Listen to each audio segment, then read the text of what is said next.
বিআরটিসির chairman এখানে আছেন, যোগাযোগ সচিব আছেন, যোগাযোগ প্রতিমন্ত্রী আছেন। চ্যালেঞ্জ যেটা হবে সেটা হচ্ছে এই সেবাটা উত্তর আরো কিভাবে মানসম্মত করা যায়, আরো কিভাবে নারী বান্ধব পরিবেশে নারী যাত্রীদেরকে উৎসাহিত করা যায়। যে লক্ষ্যে এটা আমরা আজকে উদ্বোধন করছি, সেই সেবাটা যাতে অব্যাহতভাবে ক্রমান্বয়ে সমৃদ্ধ হয়, সে ব্যাপারে আমাদেরকে ঢেলে সাজাতে হবে বিআরটিসিকে।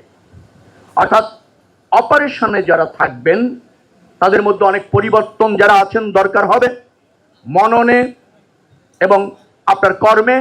অ্যাট দ্য সেম টাইম যদি নারীদের জন্য এই যাত্রা বান্ধব বাস, স্পেশাল বাস, সেটা আমরাকে প্রতিষ্ঠিত করতে চাই।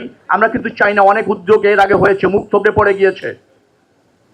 এমনও হয়েছে অনড়ম্বর উদ্বোধন হয়েছে, 6 মাস গিয়ে আর অস্তিত্ব খুঁজে পাওয়া যায় নাই।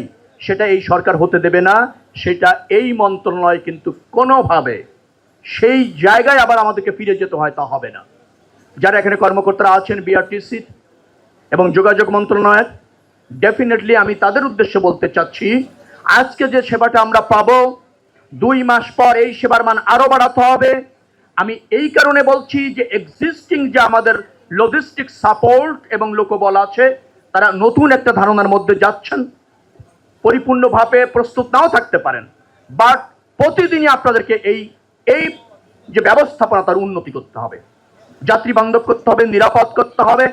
নারী যাত্রীরা যাতে সেখানে চড়তে এবং যাতায়াত করতে স্বাচ্ছন্দ্য বোধ করে উৎসাহিত হয়, সেটি করতে হবে। তার জন্য যা যা করা দরকার সরকার করবে এবং আমার এই মন্ত্রণালয় দায়বদ্ধ থেকে করবে। এই কারণে বলছি, আমাদের প্রচুর সাংবাদিক বন্ধুরা এখানে আছেন, নিশ্চয়ই তারা আশা করেন যে এই উদ্যোগটা যাতে টেকসই হয়। উদ্যোগটা সময় উপযোগী এবং প্রয়োজনীয়, কিন্তু এটাকে ধরে রাখা, টেকসই রাখা, সমৃদ্ধ করা, প্রসারিত করা, সেটা চ্যালেঞ্জ। কিন্তু সেই চ্যালেঞ্জ নেওয়ার জন্য এই মন্ত্রণালয় প্রস্তুত আছে, আমি সহ আমার টিম প্রস্তুত আছি। আশা করছি আপনারা আজকের যে উদ্যোগটা শুরু হতে চলল, সেটা দিন দিন প্রসারিত হবে, জনবান্ধব হবে এবং আপনাদের কর্তৃক অ্যাপ্রিসিয়েট হবে। আজকে যারা এই উপস্থিত হয়েছেন এই অনুষ্ঠানে, সবাইকে কৃতজ্ঞতা। আপনারা এই সরকারের অগ্রযাত্রার সাথে থাকুন এবং যেখানে ভুল ত্রুটি আছে আমাদেরকে শুধরে দিন। আমরা নির্মোহভাবে এই রাষ্ট্রে তা প্রতিষ্ঠিত করবার জন্য শপথ নিয়েছি এবং জনগণের ভোট কর্তৃক নির্বাচিত হয়েছি।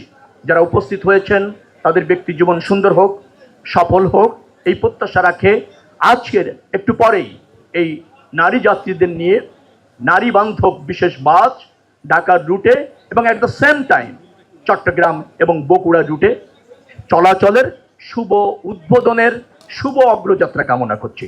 ধন্যবাদ সবাইকে।